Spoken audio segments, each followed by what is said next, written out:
Okay. Alrighty then. Hey. Okay, hey everyone.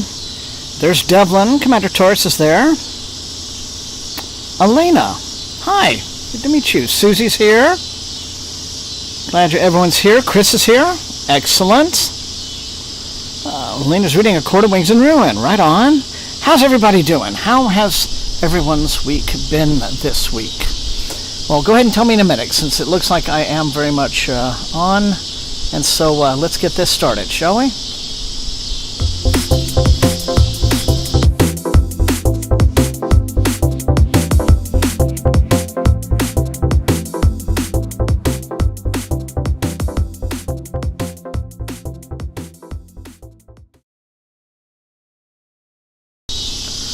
Happy birthday, Devlin! Awesome! 48 is a good age. Good age. Oh, I hope you're having the best day, Devlin. And to spend your birthday, a couple hours out of your birthday evening here, with all of us on the stream, I'm very flattered. Oh, very nice. So I'm glad you came. So, happy birthday. That is fantastic. And everyone else, Susie, all the rest of you. Yes, Susie, I am coming in with a classic tonight. I'm really breezing through this because we're going to see the movie on Monday, I think, either Monday or Wednesday, just depending on which is the easiest free day. Found an IMAX theater that is close enough to go to, so going to have that experience. So I wanted to go ahead and at least get... this is one of those, like, all my life been meaning to read books, and so I'm going to start with the Wilson translation, because it is the most accessible and the most, the one that speaks in a modern language, and, makes the story very easy to process, and it is also, in some ways, it's a lot more accurate. She's corrected some errors and some, from previous translations. But then I think I'm going to go on, the next one I'll read will probably either be Lattimore or Fagles, because I want to be able to compare. But I'm reading this one just because it's the most highly readable one, and, to finish it over the weekend and go see the movie. But anyway, yay! So, okay. Devlin got a yummy cheesecake. That's awesome. That's fantastic. And Elena is less than a week from next Thursday. Okay, well, I hope that's going to be a happy time as well for you. That's really, really great. Okay. So you just got out of... Yeah, that's what I'm hearing, Commander Taurus. So yeah, I guess it's more than just me. People are just doing they're cramming on the Odyssey before the movie starts, before you go to see the movie. So that's pretty great. Otherwise, it has been a mostly really good week for me, except for the little matter of the fridge going out. So that's gonna we had like pull a bunch of perishables out of there, including like a whole bunch of.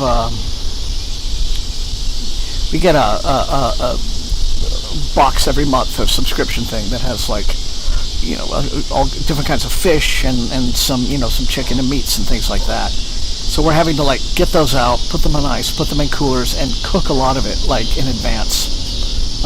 And to really cook a ton of fish last night, which was not really desired, but it was yummy. It was really great, but try to minimize the food loss while getting ready to deal with this hassle. So yeah, no fun, but it's just one of those things.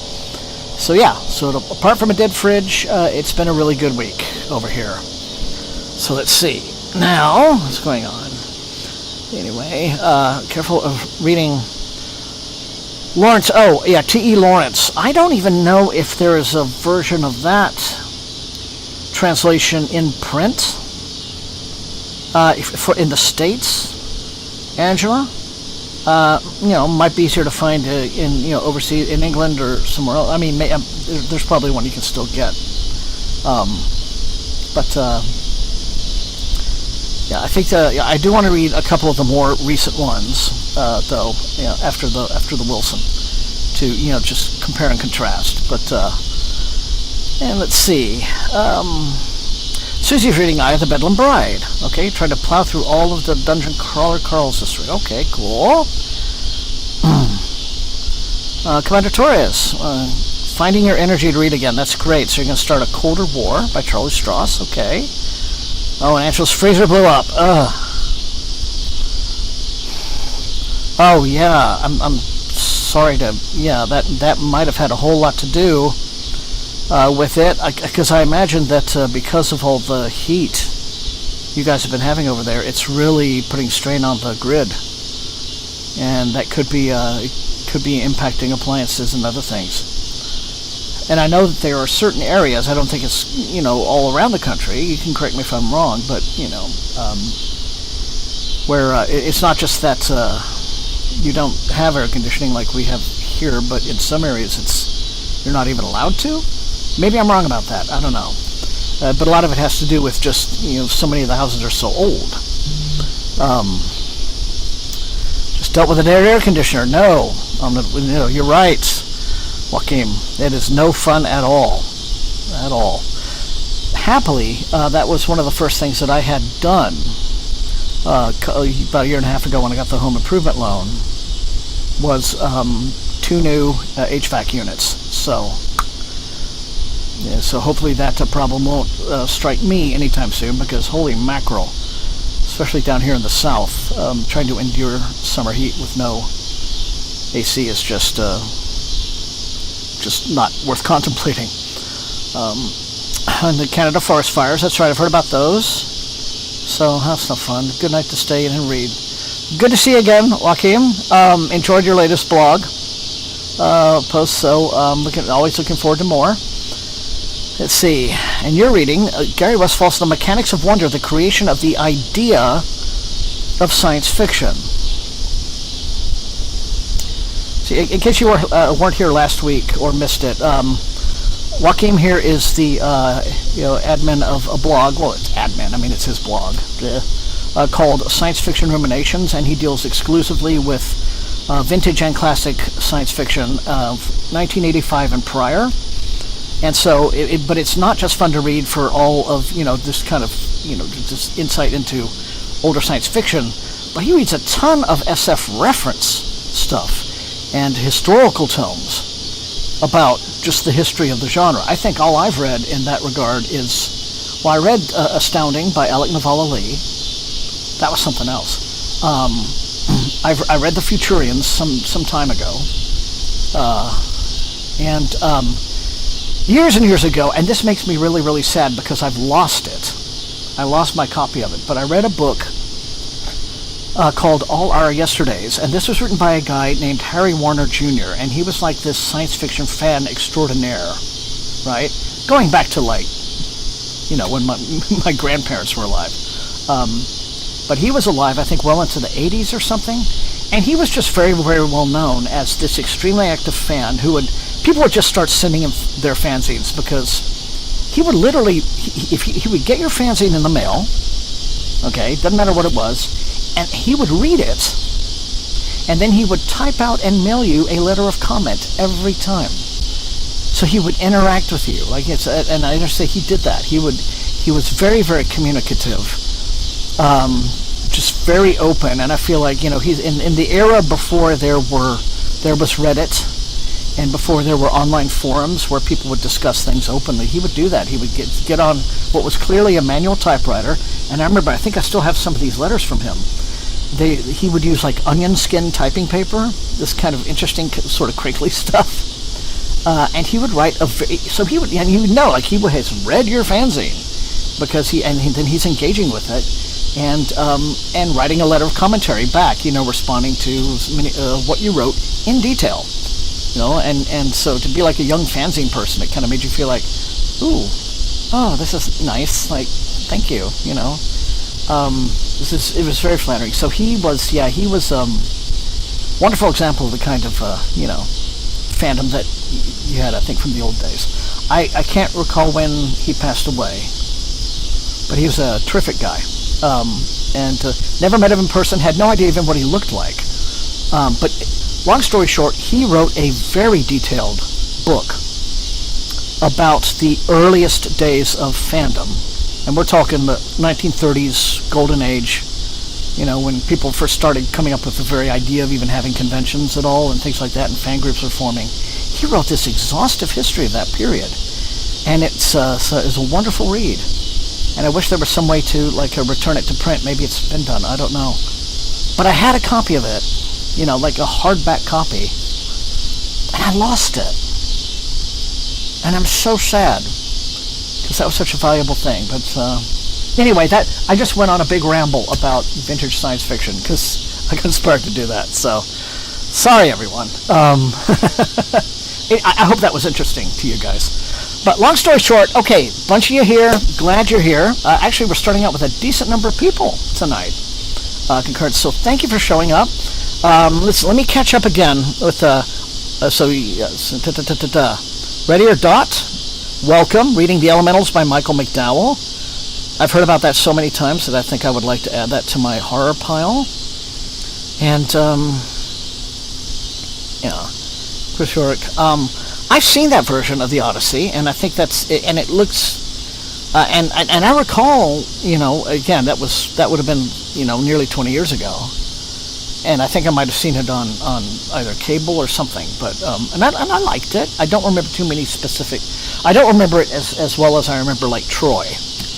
But I do remember that Armand Assante, I thought was very good in that role. So yeah. But I'm looking forward to. I'm looking forward to seeing the movie coming up this week. I've been told that I'm going to be that I'm going to cry when I see Argos, so I'll be ready for that.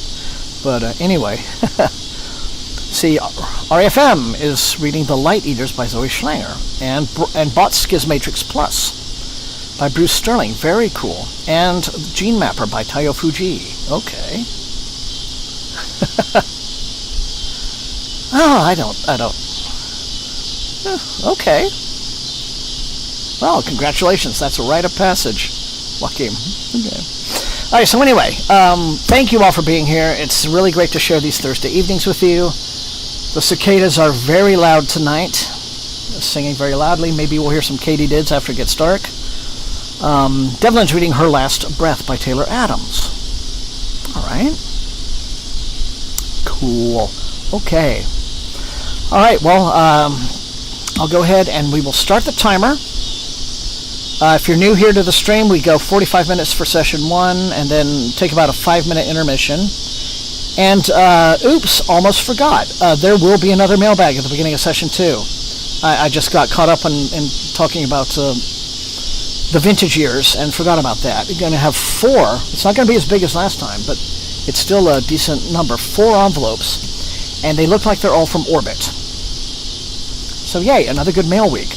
We're going to open session 2 with that after the intermission. So, coolness. All right. So let's get this show on the road. And again. So, very happy to have all of you here. Thanks.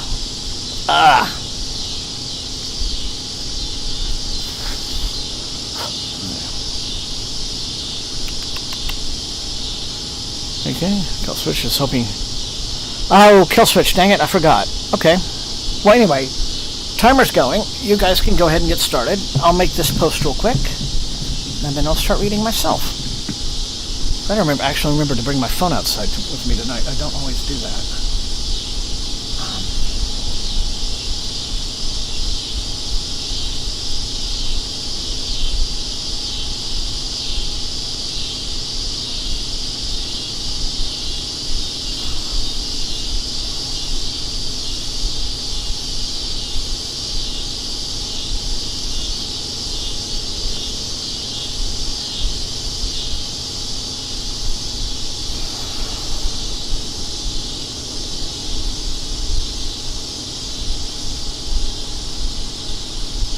Oh, I can imagine. I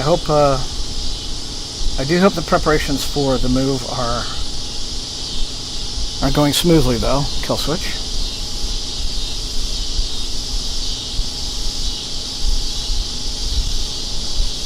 Okay, so come on.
All right.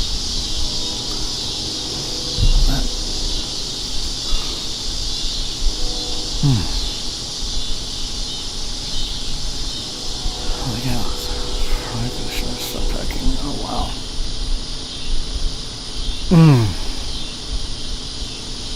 Yes, I wonder how far south is that smoke reaching, you guys? I know that's got to be no fun at all. Your Chicagoland area. Wow. Oh, that's heavy duty. I'm sorry that you're going through that. I'm sorry that they're going through it up there. So.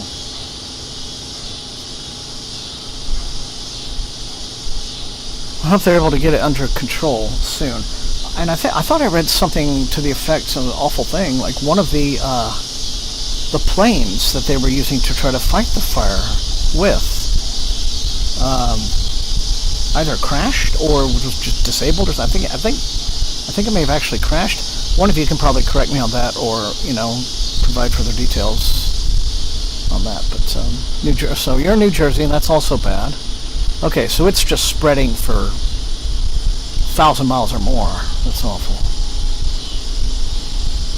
I'm sorry to hear that. Chicago and India, yeah, I can imagine Chicago and India would be getting just blasted right now. But if it's bad all the way to New Jersey, to make your eyes burn, that's concerning. So, well, sorry about that. I hope they're able to get it under control quickly. I really do.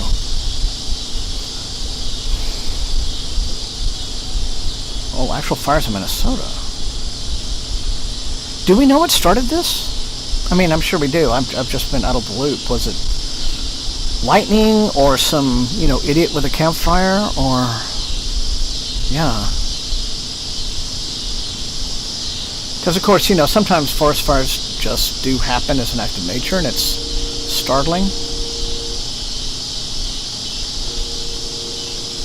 I remember so this would have been years and years ago, but I remember driving through, I was having a little vacation, a weekend vacation. I've gone to northern Arizona, and I was in Flagstaff, and so I was driving north from Flagstaff to the canyon to do, a couple of days at the canyon.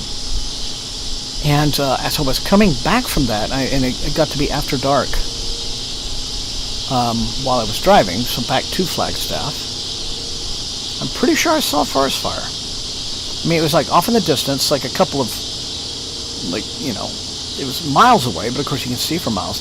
And there was this large patch of ground, and I was looking at in the distance, and I'm like, that's fire. That's burning. Probably could have been a good 20, 30 acres or something. I mean, it wasn't like massive or out of control, but it was like, and I was like, holy cow. And it was wild. It was just like this patch, this one area in the wilderness, and I'm like, yeah, that's in flames. And of course, me, you've never seen this, but if you've never seen it before, it's like a startling sight, right? But it was so distant, it was like, almost like it wasn't real, what I mean? Probably lightning, yeah. Climate change not helping. Yeah. Anyway, so sorry, I didn't mean to get off on another tangent with that, but yeah, I do hope everyone's all right and gets to be all right and stays all right. So, oh well. Okay, back to reading.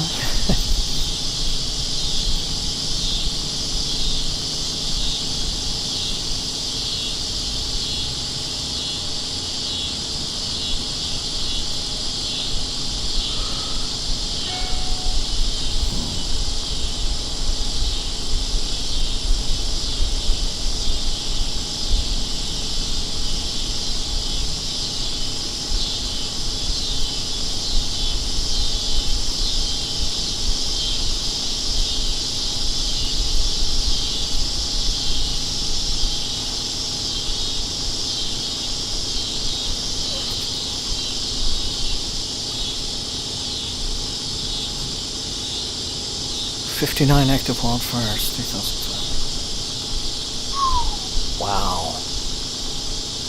That's crazy.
Oh, hey, RFM, not at all. Glad you made it.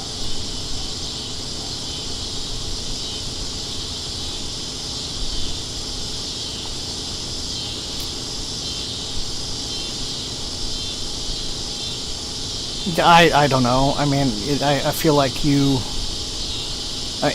in the timeline, the Odyssey does follow the Iliad. But, I think both of them can be read individually. I mean, I haven't yet read the Iliad. I know of the Iliad and what's like, but so I'm not having any trouble just diving right into the Odyssey. So,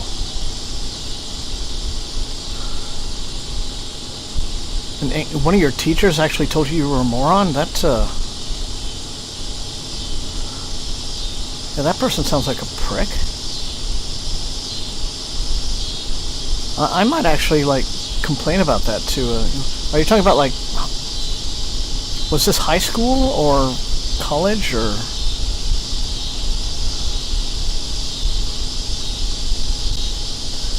Where was this?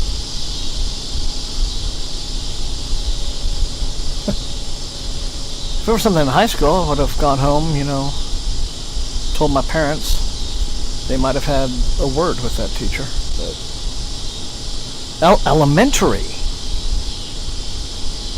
elementary school. Did you tell your parents? Hey, one of my teachers today called me a moron?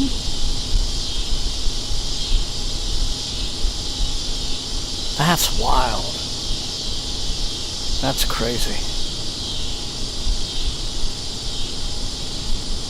Oh, okay.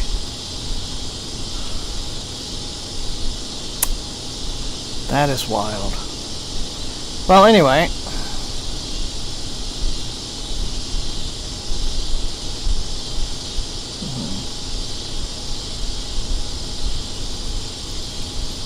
Yeah, what a thing to say to a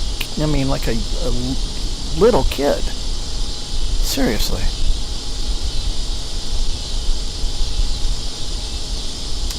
Well, I get that, but doesn't make it right, RFM.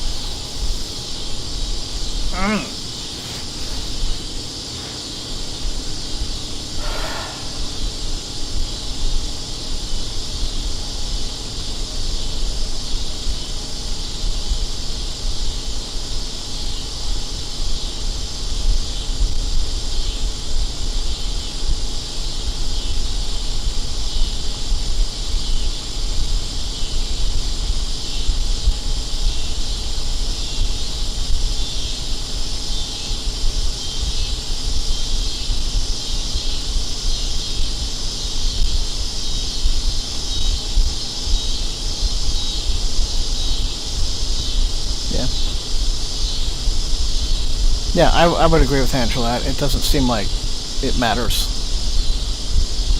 So.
That does sound weird.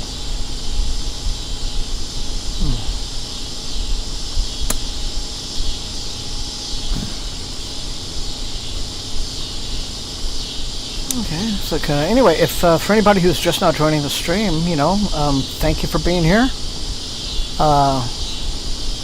Let us know what you're reading tonight in the chat if you like.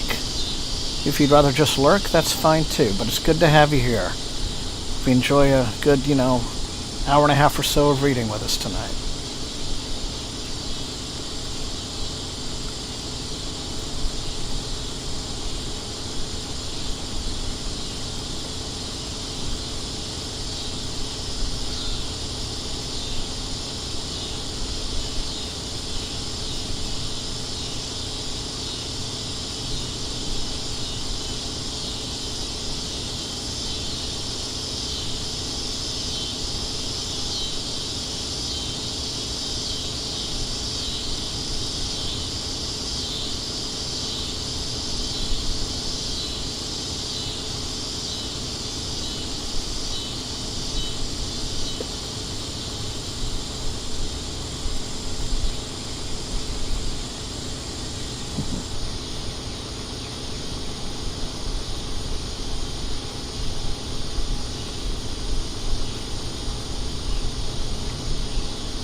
boys are getting a little riled up.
Oh, that's awesome. Yeah, when they just curl up next to you and take a nap, whatever it is you're doing, that's really great. Okay, everybody, it is intermission time. You know how it is. Take 5. I'll be back. We're going to open some books, check some mail, and then get on with session 2. See you guys in 5.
Okay. And we are back. All right. So, excuse me. Let me... Doop. All right. All right. Here we go. Getting ready for session 2, but as promised, we have a bit of a mailbag this week. Again, not quite as massive as last week, but to have 2 of these 2 weeks in a row, and both multiple books, it's very exciting. So, leaning forward. So as I indicated, I think that all of these are going to be from Orbit. So just, and of course, the little pull tab didn't pull tab properly.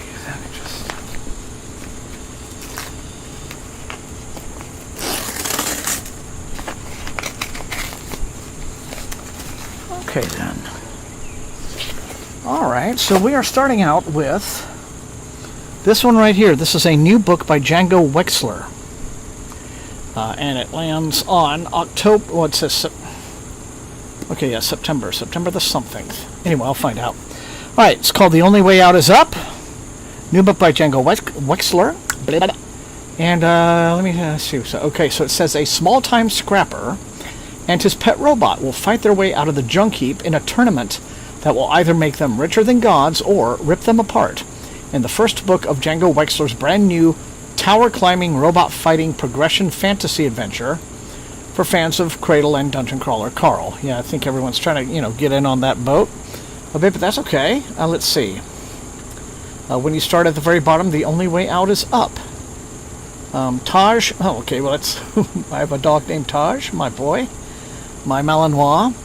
But I have a feeling that's not the pet robot in this story. Anyway, it says, Taj lives in a junk heap, scavenging scrap to keep his family fed and dodging the monsters who live among the wreckage. His only edge is a smart-ass construct named Star he built himself. Taj dreams of winning big with Star in the construct fighting circuits, but victory always seems just beyond his reach, and the debt collectors are at the door. So I guess he undertakes this to get himself out of trouble and probably gets him into more trouble, right? But this is called The Only Way Out Is Up, and it comes, and it's get have a look. Orbit usually says, here it is, September 29th, from Orbit. Okay, so there you go. That is the first of these. Oh, and I guess this is going to be inside the book. This is, I guess, a little map of how he's going to have to progress through the tower, as it were. Okay, does sound like it could be fun. Devlin, there we go. And next on the stack,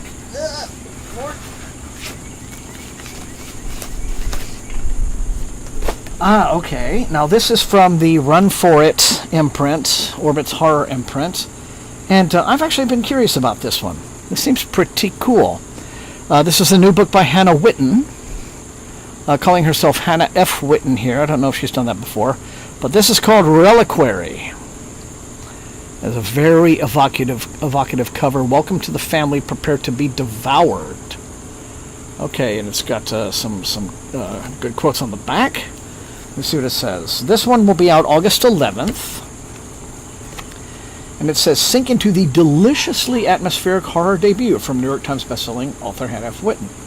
A young woman is lured to her late fiancé's remote island estate, only to discover eerie family secrets, a haunting past, and monstrous hunger stirring beneath the sea. So this is kind of a little bit like Daphne du Maurier, Rebecca combined with maybe something Lovecraftian. I don't know. But it says when Claire's fiancé mysteriously dies of an unknown neurological illness, she's prepared to sink back into the lonely life she lived before. Orphaned by a freak boating accident in her childhood, she's had a rough life. She never expected to find a connection like she did with Elias. Their relationship wasn't perfect, his coldness, his secrets, his strange aversion to the ocean. Dun dun dun. But what relationship is? Anyway, so it goes on to... I'll read the whole thing. When Elias's incredibly wealthy family reaches out and invites Claire to a 3-day wake at Harrow Point, their family home on a private island, Claire is given the chance to find family again, to belong to something, just like she always wanted, just like Elias knew she was desperate to have. Even if that family is a little strange, even if their coastal home stirs up memories of the accident that killed her parents and sister, even if Ash, Elias's older brother, seems insistent on Claire leaving as soon as possible. As she dives deeper into the world of Harrow Point, she will uncover the nature of her own traumatic connections to the ocean. There is something swimming in the bowels of Harrow Point, and it is hungry. So there we are. Reliquary. Very creepy cover there. And so that is coming, as I said, August 11th from Run For It. Okay, well, I like a good... this definitely sounds, more than a little Lovecraftian, so neat. Cool to have that. All right, then. So, and next...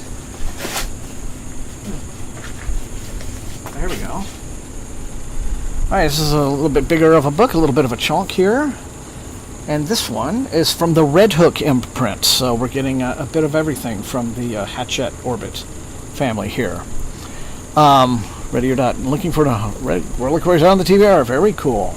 Well, this one is a new book by Leslie Penelope, and it's called The Inevitable Undoing of Zahara Douglas. And this one comes out also on August 11th. And it says this: for 5 years, Zahara Douglas has been haunted by her sister's impossible disappearance.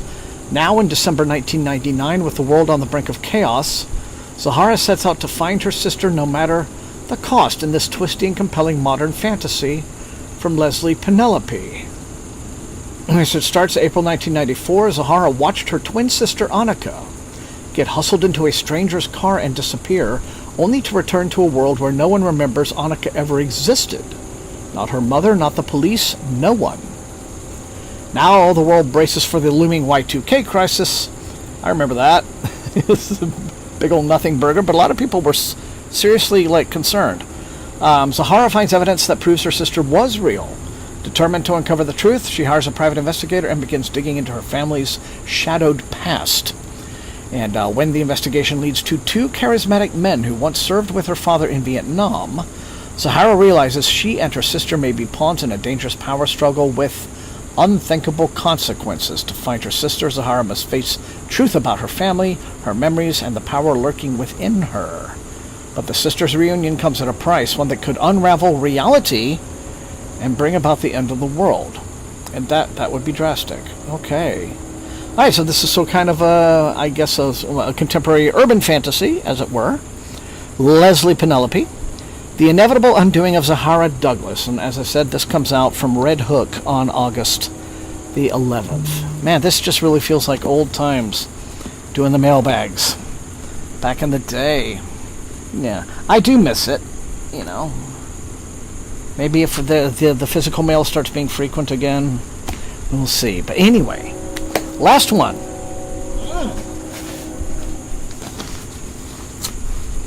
So just hang on. Since being a little stubborn. There that okay. Yeah, exactly. That was the whole thing. I mean, people.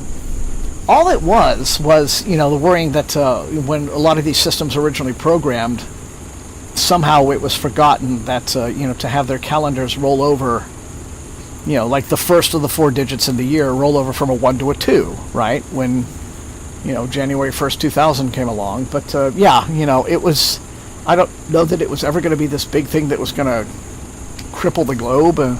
But to whatever degree, yeah, you're right. Just engineers got on the ball and fixed it in time, and it was no big deal.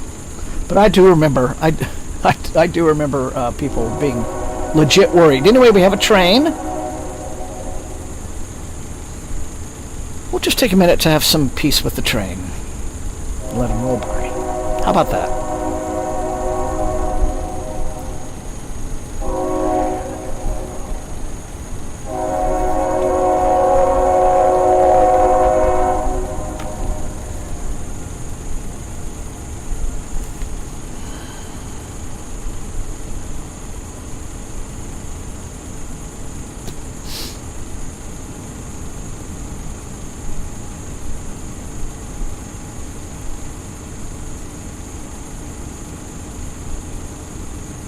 Alright, well anyway, good enough. Finally, we have one that is actually, this is an ARC they sent me, but this one is already out now. This came out day before yesterday, so it's out as of this week, and I'm very keen to read this one, in fact. This is The Eye of Leviathan, It's a new epic fantasy by M.A. Carrick. M.A. Carrick is a pseudonym shared by two authors. One is Alyce Helms, and the other, what the heck is their name? Come on, I should know this. I should know this by heart. Alyce Helms and Marie Brennan. Duh. Yeah, so there we go. The Lady Trent dragon novels. Yeah. Those are some former survivalist balls fantastic. Oh, Echo. That's too cute.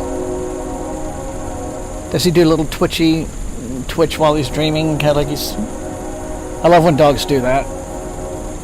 Their little legs do this. Like they're chasing rabbits. That's too cute. So anyway, cover again. This came out on Tuesday. So this is called The Eye of Leviathan. Now, though previously together they wrote this trilogy called Rook and Rose. I started the first book of that one, Mask of Mirrors, and didn't quite finish it. I want to start it again. I didn't DNF it on purpose. It was one of those that kind of hit during that slumpy period I've told you all about. And I kind of got a kick out of it because it struck me as being one of these books where, I immediately was able to say to myself, oh, I know some friends who would love this, because it's one of the... It was like one of those where everyone is... Imagine all these aristocrats so very exquisitely dressed and standing around in ballrooms being endlessly catty to each other. And it's like, it's kind of that sort of story. So I do want to go ahead and maybe make my way through this trilogy, but start this one maybe now. Peril and excitement awaiting the sweeping epic fantasy adventure set in a world where Fae secretly walk among those who seek to persecute them. Okay, so there's going to be that aspect of, that theme going on. In an alternate Spanish Golden Age, the Council of the Sea Beyond has risen to unrivaled power, exploiting the otherworld's most precious resources for its own gain. Estevan seeks to uncover its secrets, but he risks the exposure of his own, that he is a fairy masquerading as a mortal. The hungry girl is the human whose place he took. Lost among the Fae, and desperate to find some purpose for her existence, she leaps at the chance to help a group of Spanish explorers in the sea beyond, only to be horrified at the atrocities they commit. A fairy past has separated them. Only together can they bring down Spain's world-spanning empire and save the homes they have both come to love. All right, then. So it's The Eye of Leviathan, out now. M.A. Carrick, and I just want to... Is this anything like the start of a trilogy, or is it a stand-alone? I'll find out. Or maybe it doesn't... Yes, it is. So book 2 of the series. So there's going to be another book called The Horns of Behemoth. It says book 2, but maybe only a duology or a trilogy. But this is the start of something. So here we go. It's out now. Go grab it. And that's it. That's our mailbag for tonight. Thank you all for sticking around for that. And we are now gonna do session 2. Reset, 45 minutes and counting, starting now, as the train rumbles along in the distance.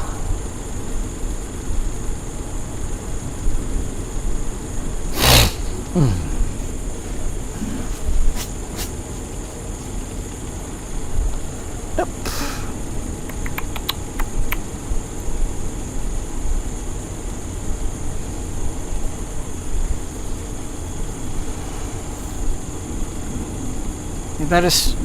That's just too cute when dogs dream. Because you realize, it's like animals have this rich inner life, They really do.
Hey, Wumbo, how are you? Glad you showed up.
Ah, yes. Hello, George.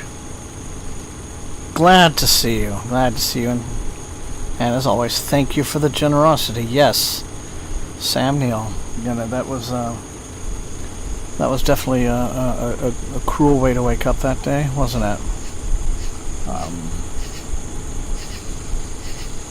I mentioned I didn't get a chance to, but I'll try to do that this weekend. I want to have an honorary screening of some of my favorite genre stuff of his. So, not really the Jurassic Park movies, but I'm thinking Event Horizon and In the Mouth of Madness. Two favorites. Anyways, good to see you, George. I hope you're having a good week.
And Montana. I should have liked to see Montana.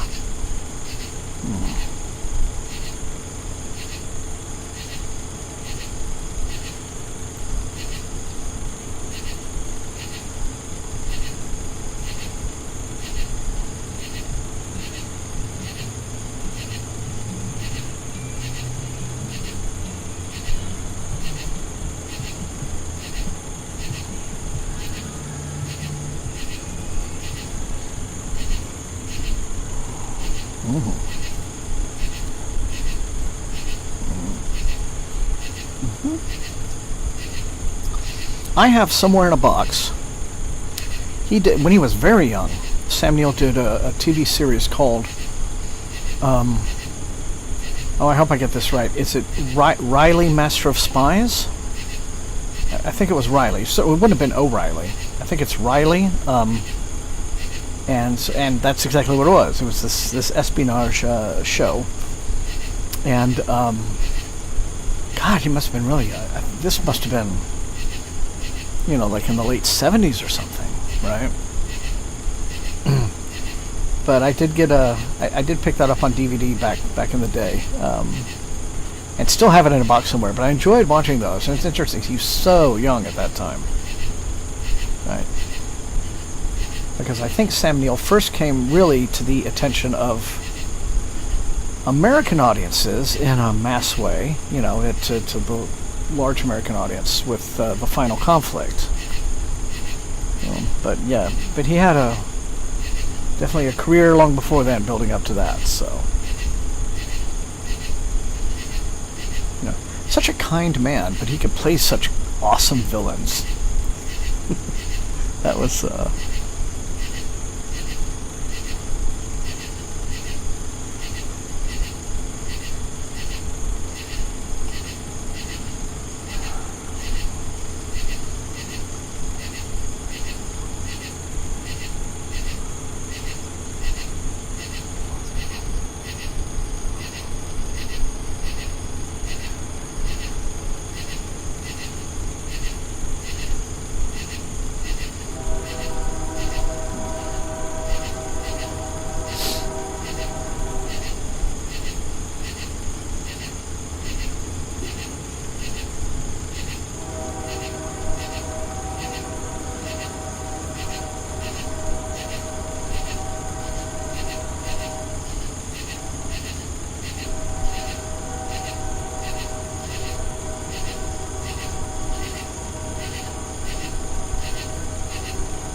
The June bugs are being friendly tonight. I had one just sit right past me, like going across. And one has decided to take a nap right here on my shoulder. Just landed there and he's like, I'm good right here. We can't feel no.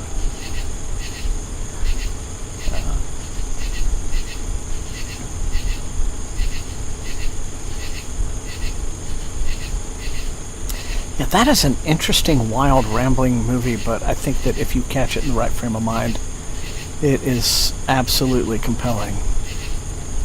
Until the end of the world. If you see the full, 5-hour version, too, it's crazy. Anyway.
Yeah.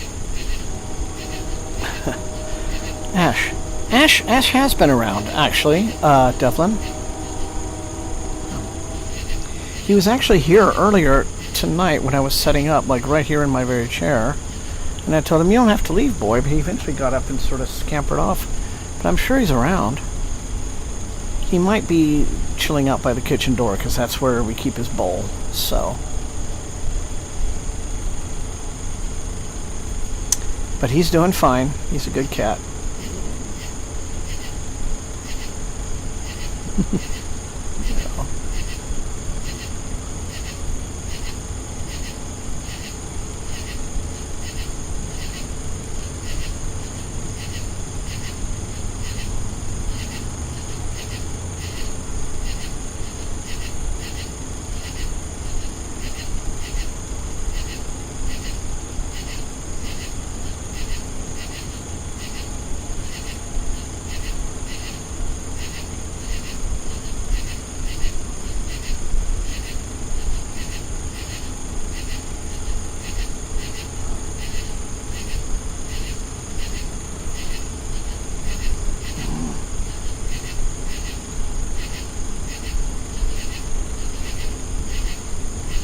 Yes.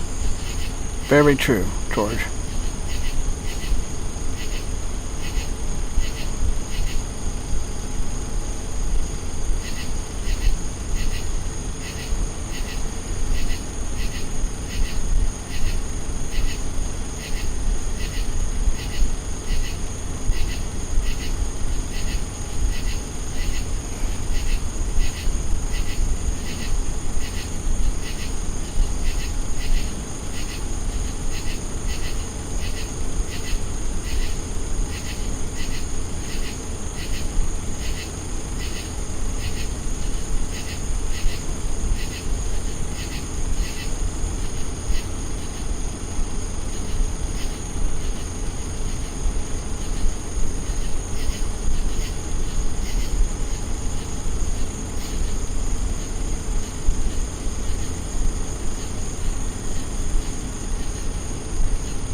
Right. And bookshelves, don't forget. Well, I don't know. Drop off Soma at the entrance. There you go. Yeah.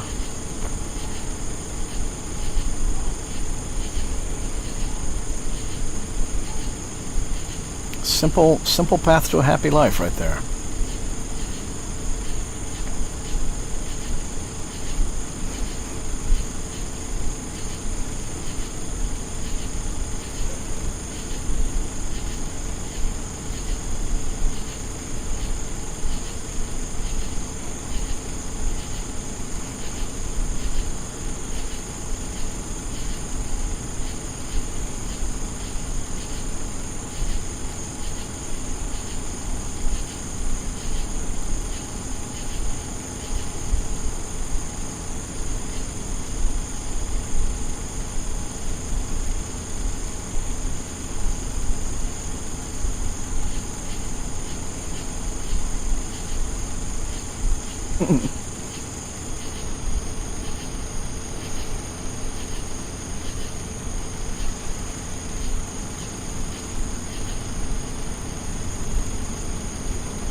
Oh, hey, Kale.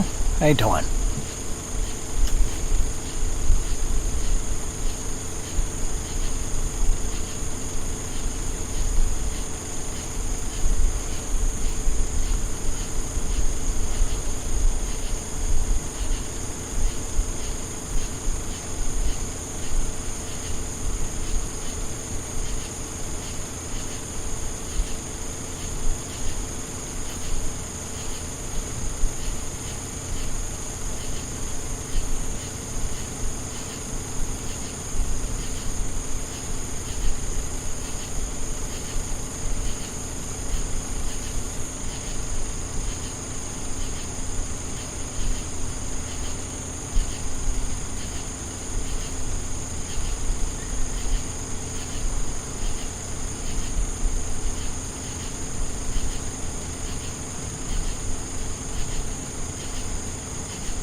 Oh, that's okay. Nice.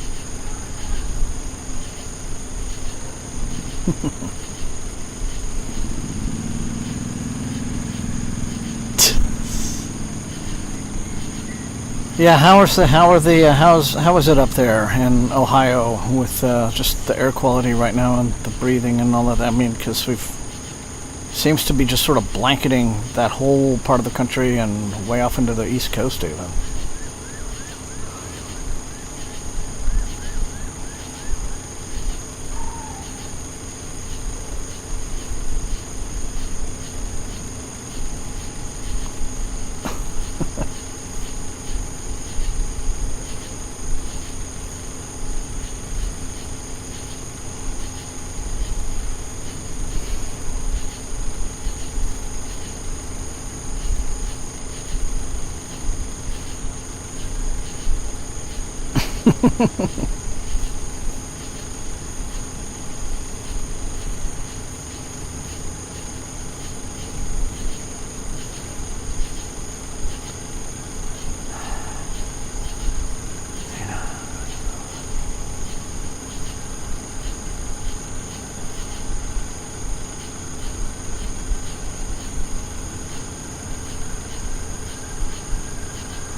That's nasty.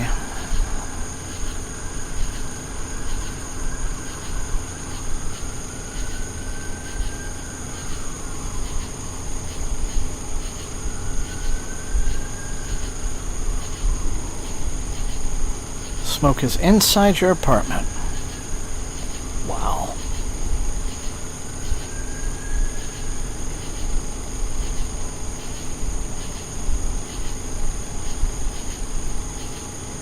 I can imagine how, people's... Of course, my brain goes right to, I'm imagining how people's pets might be suffering.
Oh, that's good.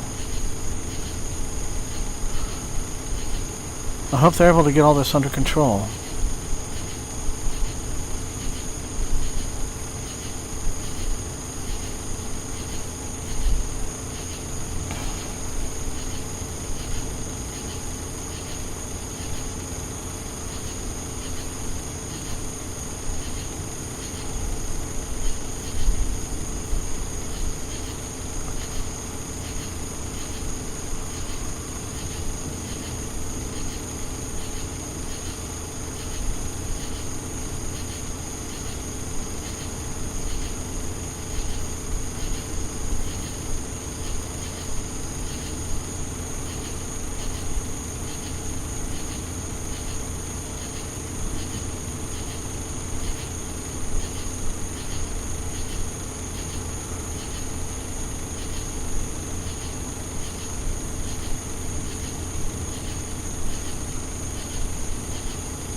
Mm.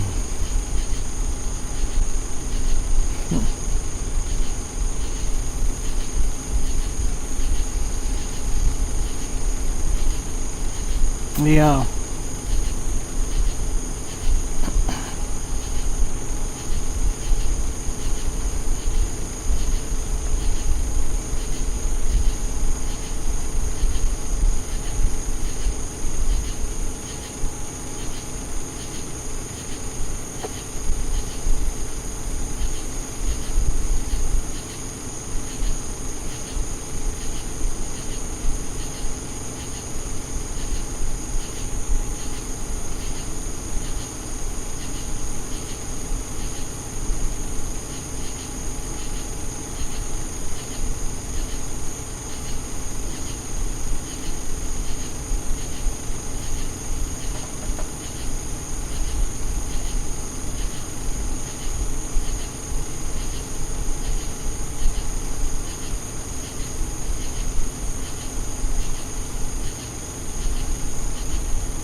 Good night, George. Good night, George. Stream's almost... We're nearly to the end anyway, so I'm glad you came. And we'll see you next time, alright?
Alright, everybody. Well, that would be second session over and done with.